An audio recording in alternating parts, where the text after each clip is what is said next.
There are many iGaming people walking around Yeah. and looking at us like crazy.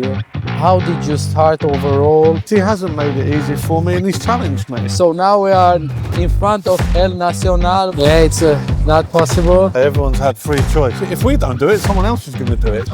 Okay, let's do closer to the bar there. Oh, it's closed. I sent you this one, right? Oh, yes. Hello and welcome to the second episode of Beyond iGaming. I think you can guess in which city we are today. And with me is a prominent figure from the iGaming industry, especially from the B2B vertical, Simon Westbury. Thank you for inviting me to do this tour. And I think I can give a little hint in one of the cities that I live in, but it's probably the one I spend the least amount of time in at the moment. So we're going to explore the city together.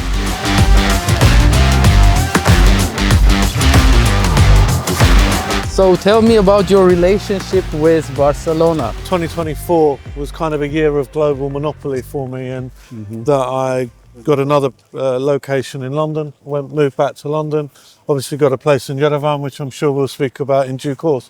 But Barcelona, my wife's family, I got married, as you know, to a very beautiful Armenian, has an apartment just outside Barcelona's central. So we come here twice a year, normally January, February after ice when it was in London, and then we come in the summer to enjoy the summer here as well. Do you have favorite among those cities? The UK is interesting, and I'm not dodging the question, I'm just thinking about it.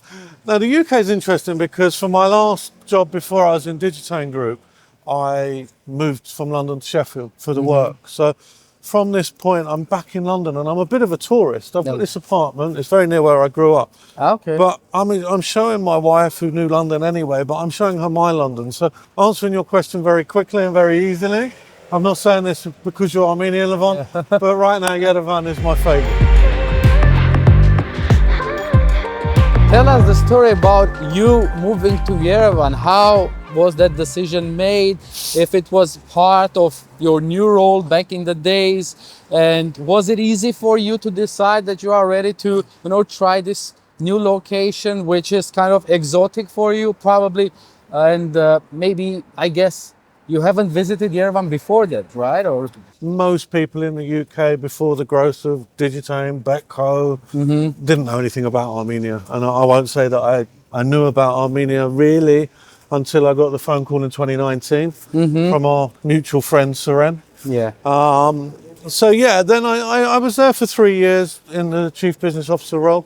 I was spending 3 weeks in Armenia, 3 weeks in the UK. But then for the new role, when I became chief exec of Sport Generate, really for me to make that work and the commitment behind it, I had to move. I couldn't take the job. It wasn't just running a sales team, it was running a product team, a design team, developers, it was a lot more. I had to be there. I managed to meet my wife in that time and I got engaged in 2023. With your experience in Armenia, what were the pros and cons of being living in Armenia?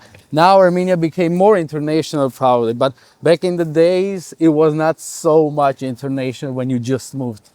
Armenians are very welcoming, very warm people. I think the biggest challenge I found was the language. Obviously, there's some cultural differences. Everyone takes everything personally. Yes. There's quite emotion attached to things where you've known me a long time, Levon, before I even moved to Armenia. I'm pretty direct and straight in what I say. And I tell this story about a guy, good friend of mine now, Edmund.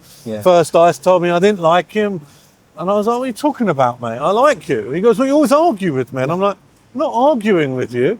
I just have a difference of opinion with you because we both want the same thing, which is the company to do well.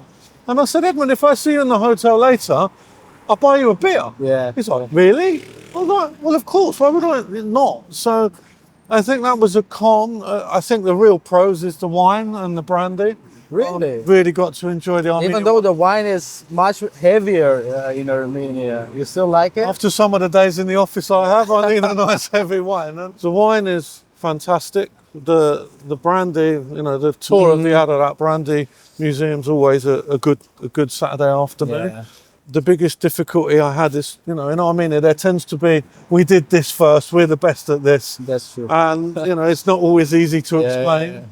And I think driving, Levon, driving in Yerevan is not the easiest. And I think the best way to describe it is you look at the car. Yeah. The car is the ego, and you have to work from the ego what the driver's going to do. Yeah, that's true. No, the driving, the traffic in Armenia is so wild that after Armenia you can literally drive in every city of the world. So, Yeah, I thought that when I drove in London, but Yerevan has taught me another way. shall we stop here? Or it's closed? Open 7 o'clock. It's not. It's not 7. Shit.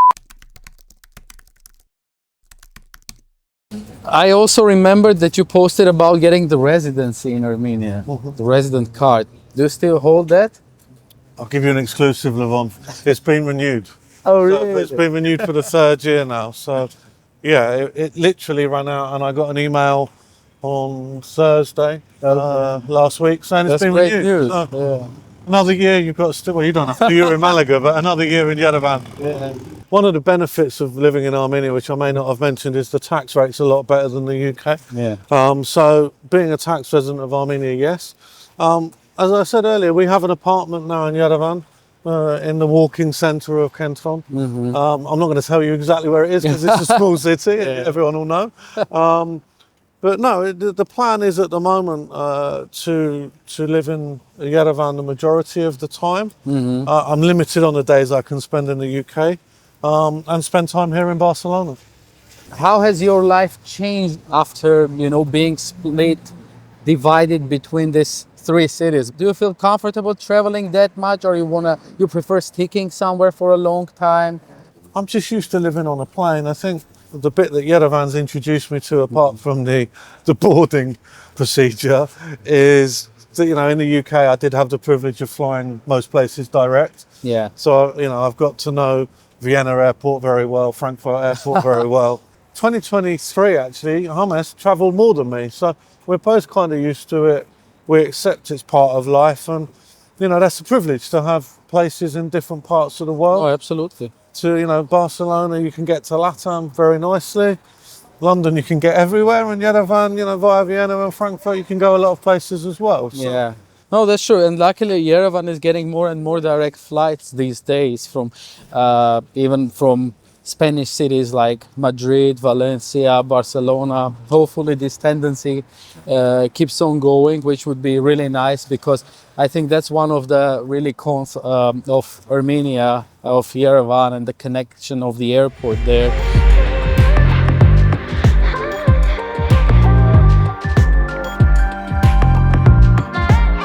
I wanted also to ask about how you spend your time outside of the working hours. How do you relax to gain more energy to go back, on full force?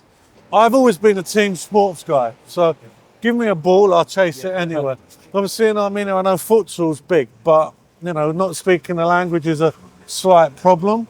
So actually I've developed a new passion, which I can again tell you. I've found a boxing coach. So as of when I get back to Yerevan at the beginning of February, I'm going to take up some boxing. I love watching sport. I love reading biographies. And I find in the apartment we have in Yerevan, it's very calm and it's very quiet. So I'm actually reading a lot more. So yeah, reading. What do you read? Biographies. Other than biographies? Mainly biographies about politicians or sportsmen, because I find it interesting to understand the psychology of people who get to the very top of their game. I've actually bought, because I spent some time living in Syria years ago, with the fall of the regime, something on Bashar al-Assad. Oh, wow. So, yeah, there's a bit of a wide spectrum of politicians and cricketers. And I also enjoy reading biography, but your selection is quite interesting. I never thought, that someone could be interested in reading about Bashar Assad or the regime there, because, it conveys that you have some of your own interest in that, subject. I think my master's is in Middle East politics, so I ended up spending some time in Syria living there. Okay. There's one biography I want to read, and I've got to be careful because I know Armenians get very passionate about politics, but I really want to read the biography. There's not one that I've seen in English about the Armenian first president, Levon, and I don't want to insult him by pronouncing his surname wrong, Petrosyan. Petrosyan. That's not Exactly. bad. I'm quite happy with that. Are almost there. So yeah, I'm hoping one day a first biography of him comes out in English because I find him quite an interesting guy. Obviously, everyone has an opinion in Armenia, but I think everyone speaks well of the first parliament, and obviously the first parliament was under his presidency. Yeah.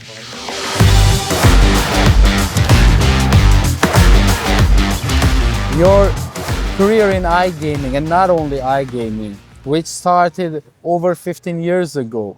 Tell us about it. What was your first experience? How did you start overall? And was it like a decision to join that industry, or it was just another job opening which you have applied for as many others did, and then you ended up in the industry and didn't leave it?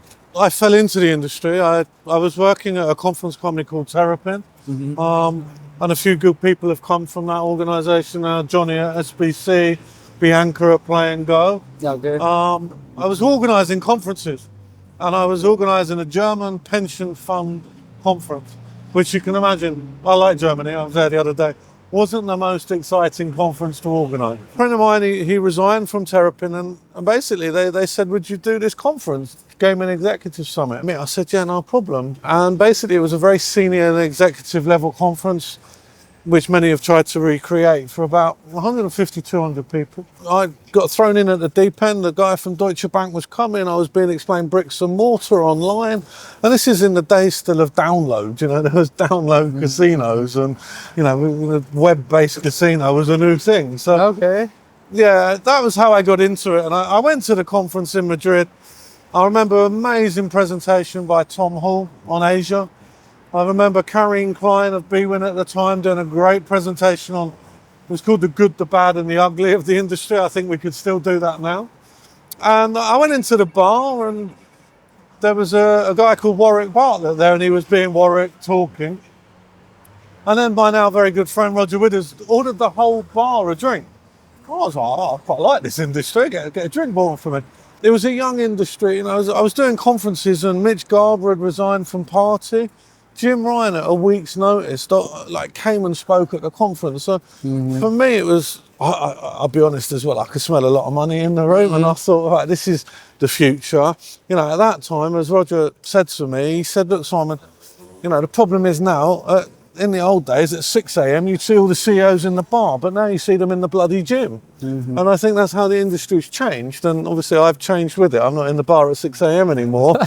And the stories, and people won't be named, of people putting the sock over the CCTV, and raiding the bar when people weren't looking, that will, those names won't come out. But yeah, it was a very fun time to be in the industry.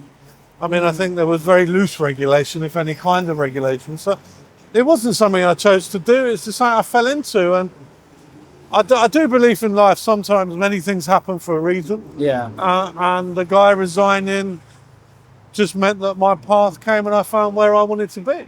There are many iGaming people walking around and looking at us like crazy. So now we are in front of El Nacional, and we will check out the inside, get some drinks. Let's go inside. Yeah, it's not possible. Okay, let's do closer to the bar there. Could you imagine that the online can grow so big? Like the online industry can become a major thing, and, you know, that it could be a different industry aside from the land-based? I think we all knew it would grow. We just didn't know how much it was going to grow. I mean, this industry is like a lot of bright lights, a lot of fun, a lot of excitement, and it's always growing. I don't believe it's always innovative, but it's always growing. And, you know, I remember David must have been 2011, HTML5 was becoming a big thing, and he was like, go and win the deal. I was like, I've got to beat NetEnt. Like, how am I going to? And this is what I loved about David. He went, just put in a contract, $500,000 penalty clause if we don't deliver. And I went, well, I'm not paying it, so okay, I'll go and do it. And, you know, there was just a clause. I believe there has to still be some flair in this industry because of the way that we work and the way that we live. I don't want it to become too rigid, and I don't want it to become too boring. Yeah. But I don't want it to be the Wild West as it was in those days as well. So I think we're growing up, we're maturing. I think we don't always do ourselves a favour as an industry, but I think we're getting there. And you find the regulations are enough now? I answer that question maybe a little bit differently. I'd say I don't think the regulations are correct in many cases. I think the regulation happened, Levon, because of tax. Yeah. Look, when regulation really started coming in after the financial crash, Yeah. 2008. So let's not hide behind this, well, player protection, this is what the government's doing it for. Exactly. Yeah. The government's doing it to raise tax Europe. But to me, I don't understand within the EU why they can't just have a kind of blanket, singularised, common set of regulations. But obviously the individual governments won't allow that, and then you're getting onto a whole European politics argument that we probably don't want to get to. So I don't think it's too much. I just don't think it's well regulated in places.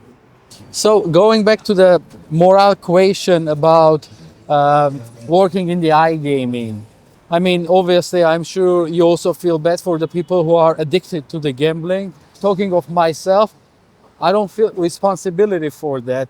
And I always bring the parallel examples with the plastic production. When a plastic producer, they just create the plastic. How people are going to use it, it's another question. I'm with you, Levon. At the end of the day, everyone's had free choice. And in the last 5 minutes, I think I've counted, we've bought past 5 bars, 3 supermarkets, all stacked with alcohol. So I don't see why gaming can be viewed any worse than anything else that's addictive. And I understand addiction because it's been in my family and I get it. But at the end of the day, you have to find the balance of regulation right, because otherwise people are just going to find a way anyway. Look, and if we don't do it, someone else is going to do it. So that'll be the best way to describe it. So unless things are regulated, things are licensed, it's good to go, and there is no moral question about that. I think that there's a lot of moral questions in life, and I think there's a lot of things that are addictive, but I don't think there's a right answer, and you're never going to convince everyone about it. But as long as I can wake up in the morning and look at myself in the mirror, then that's what I'm going to do. Exactly. And speaking of the professional background, you used to have some period in your life when you were working for a football team and for a iGaming B2B business. And I realized that it was like simultaneously. How did you decide to go for both things? Again, it was a bit like me coming into gaming. It wasn't something I planned to happen. I worked for a very good guy, a guy called 𝐁𝐞𝐲𝐬, who owned Sheffield United at the time, and he owned 𝐕softco. And I joined 𝐕softco and I was doing well. I had become friendly with some directors just through from being around the club. I wasn't involved in the club until December 2015. And Kevin saw a talent in me and he got me into the club. It was an interesting time in my life. I was told on my first day by the guy, I'm not going to drop names here, ex-Premier League player, that's all I'll say, said to me, Simon, don't try and change the industry. And I said, what are you talking about? He said, Simon, it's football, right? It's just football. You have to understand some things are just football. Well, my mum can confirm, I never listen to what I'm told to do. So I tried to change the industry and it wasn't overly successful, I won't lie. I love working, Levon. It wasn't difficult for me to do it. I loved it. I loved hard work. I loved the diversity of doing it.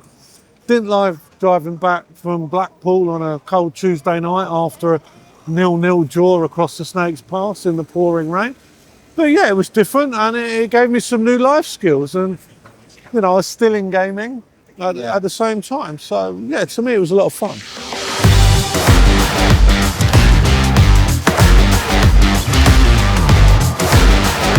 You have mentioned a couple of times on social media about your mentor, Roger Withers.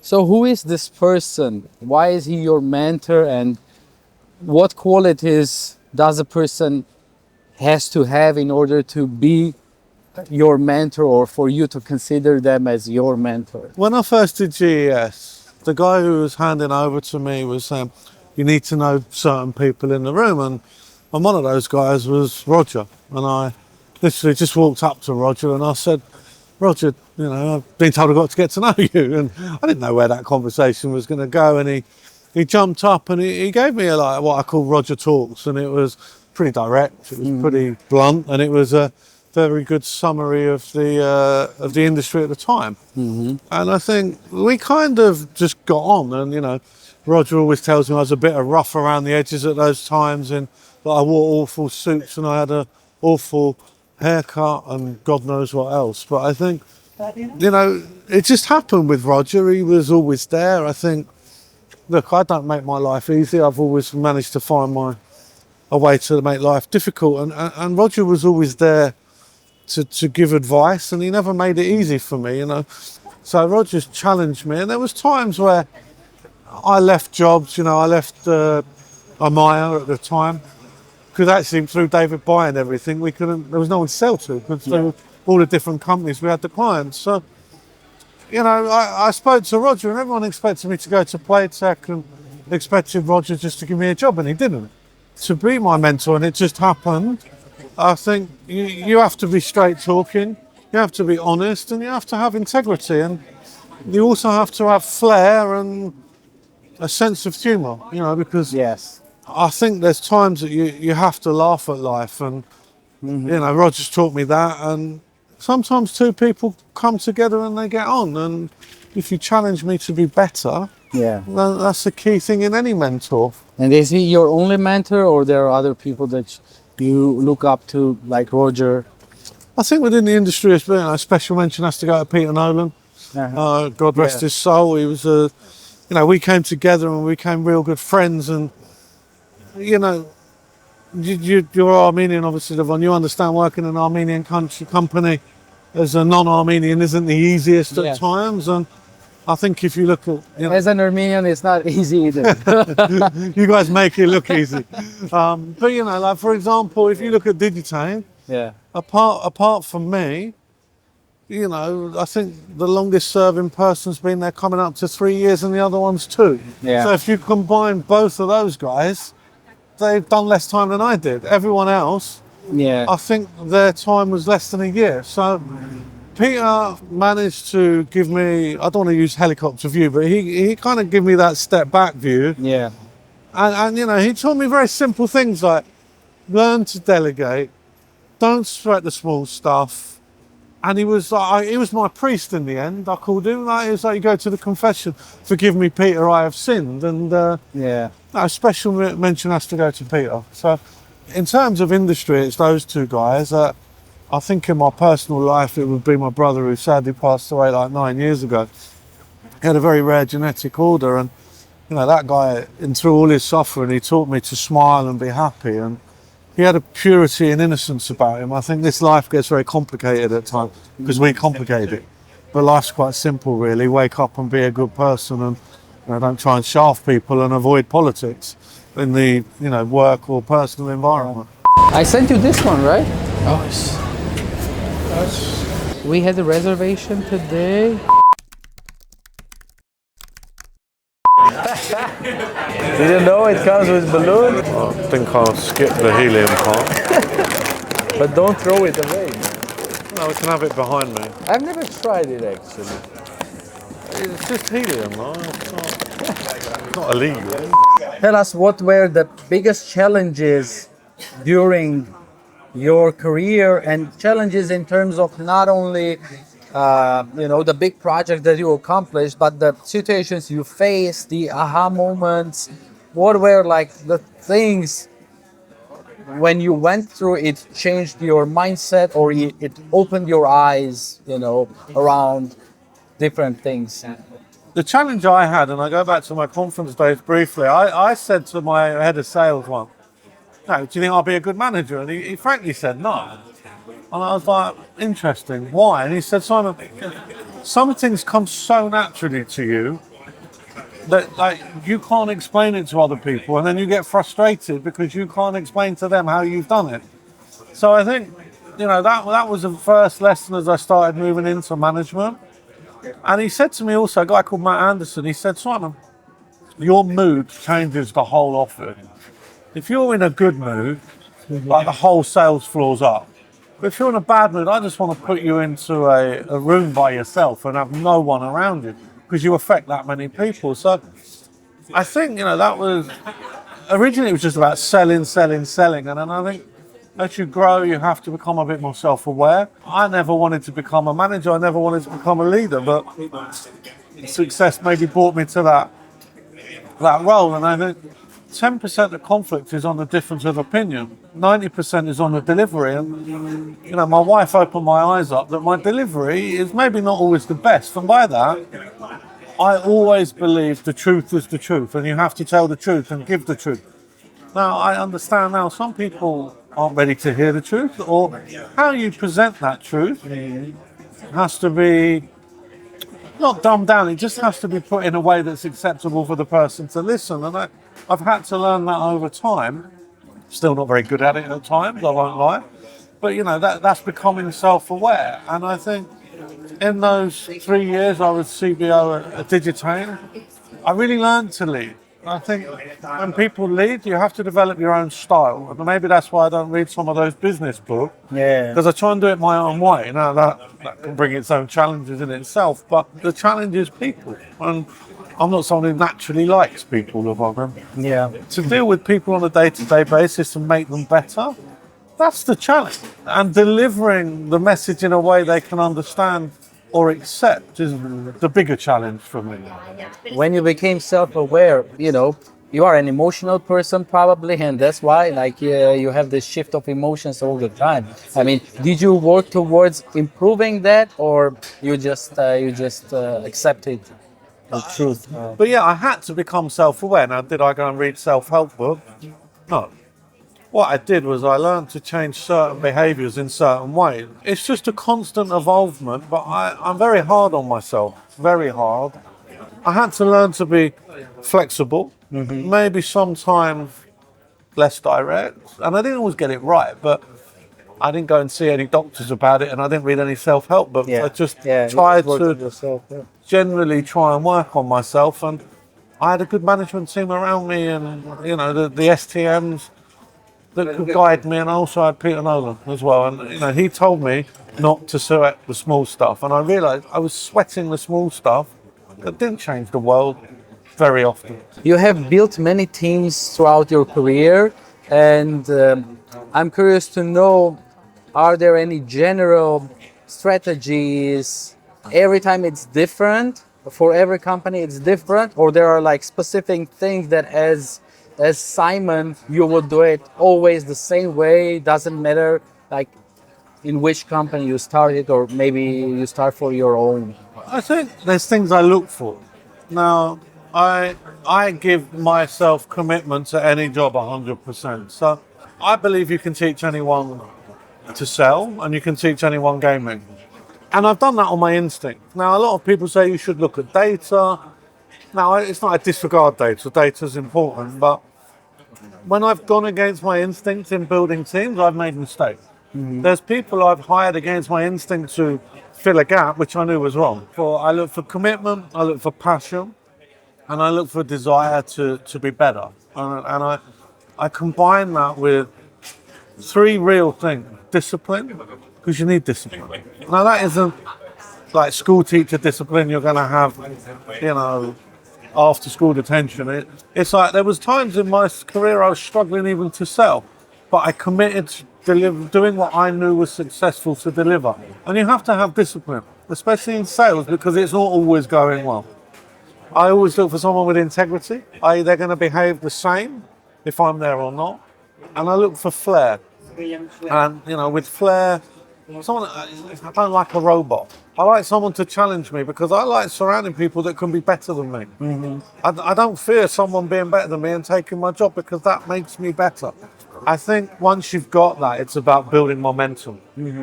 I say this a lot, and you know, going back to football, when Sheffield United went from League One to the Championship, I said to my mate, I don't think they're going to do great in the Championship. He said, Simon, they have momentum. And momentum in sport is amazing. Once you have it, and actually it was a bit of an epiphany to me, and I took that into my business world and realised once you get momentum and that energy, it's an amazing thing. It's just very difficult to get it. Selling's not easy. You know, I think you've got to have a natural flair for it, as I said. And, you know, I even learned in 𝐁𝐞𝐲𝐧𝐝, one of the sales team started with selling with payments. And I was like, what are you talking about? We're selling platform and sportsbook. Why are you talking about payment? And they said, well, if the partner can't process payment, what are we selling them? I was like, yeah, very good point. Now, sometimes you get a bit blinded by things. So I used to try and let guys make mistakes. And I always said, you're going to make a mistake, but you're going to learn from the mistake. And I'm not going to let you make a mistake that's catastrophic for the business. Yeah. But if you don't make a mistake, you're not going to learn. I think also when you compare it with the sales team or with your commercial team, there you act more as the captain of the team. So you are also one of the players of the team. So they look at you, they look what you do, and I think your reflection plays a major role how your team is operating, basically. You know, I became more the manager than the captain. I wanted a captain who was like the best centre back or the best salesman. I wanted them to be there, and I was the guy who was delivering the tactics and saying this is how we got to do it. And the captain thing, maybe when you become head of sales, you're the captain, and when you become C-level, you're the manager. Yeah. I've got no desire to be the owner of the football. So what advice would you give to young people who are just joining our industry? What to pay attention to, how to be in general? Is there something that they have to follow right away from this stage? Or, I mean, if you were to give yourself, you know, some advice back in the days, what would that be as well? The first one I'd have given myself is because I was known in my younger days for writing pretty direct, angry emails, which I have learned. Put emails in draft and look at them in the morning. And this sounds really awful and like very old man, and I don't mean. I have to understand, you have to commit to work hard. What I see now, and I'm sorry I mentioned it earlier, about these LinkedIn reviews, they're talking about achievement. What? One person said they had over 100 hours of business partnership meetings. Well, if you're working 8 hours a day, well, 10 days is 80 hours. So in a year, done about 15 hours, 15 days of a trip. That's not an achievement. Yeah. Some people are saying going to a trade show is an achievement. It's not an achievement.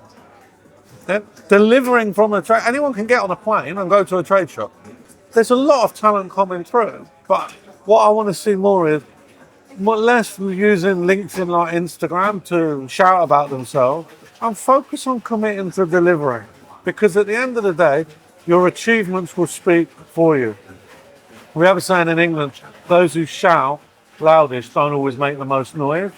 And I think those people who work with integrity, commitment, and deliver enjoy the industry. Remember, it's the entertainment industry, but commit to working hard and don't get blinded by the lights, as I call it. And you know, everyone has their own path. Everyone wants to go from A to B. Yeah. But you might have to go via C and D first. But really have that tenacity and that desire to succeed and avoid pub politics. The worst thing you can do in a company is get involved in the politics of it and passive aggressiveness.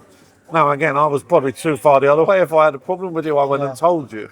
But believe in yourself, commit to work hard, build momentum, and focus on delivering achievements and forget the noise. It's a good point. New people that have just joined iGaming, they see all this buzz, they want to be part of it, and they somehow want to be there, want to be present, you know, and maybe that's also part of their strategy. I got involved in the industry because it was fun.